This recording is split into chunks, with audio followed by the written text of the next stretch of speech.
تباہی موت کا گلیوں چراہوں میں گشت، ایسا زلزلہ کبھی دیکھا نہ سنا۔ عالمی اداروں نے زلزلے کو 100 سالہ تاریخ کا بدترین زلزلہ قرار دے دیا۔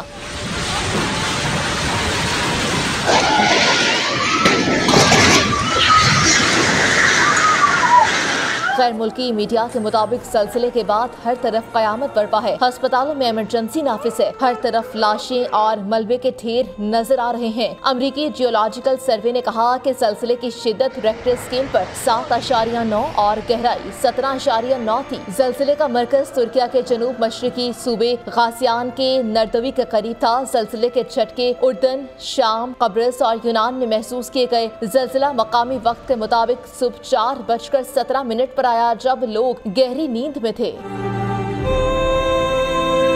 اشہد ان لا الہ الا اللہ محمد رسول اللہ۔ زلزلے کے بعد ترکیہ کے غازی انتیپ اور احاطہ ایئرپورٹ پر سول پروازیں معطل کر دی گئیں۔ ترک صوبہ ہاتھے میں قدرتی گیس پائپ لائن میں آگ بھڑک اٹھی۔ احتیاطی تدابیر کے طور پر ہاتھے میں قدرتی گیس کی فراہمی روک دی گئی۔ ادھر شام کی صورتحال بھی مختلف نہیں۔ شامی حکام کے مطابق زلزلے کے جھٹکے شام کے صوبوں حما، حلب اور لتاقیہ میں محسوس کیے گئے۔ حکومتی زیر اثر علاقوں میں زلزلے سے اموات کی تعداد 1000 کے قریب پہنچنے کا خدشہ ہے۔ 2000 سے زائد افراد زخمی بھی ہیں۔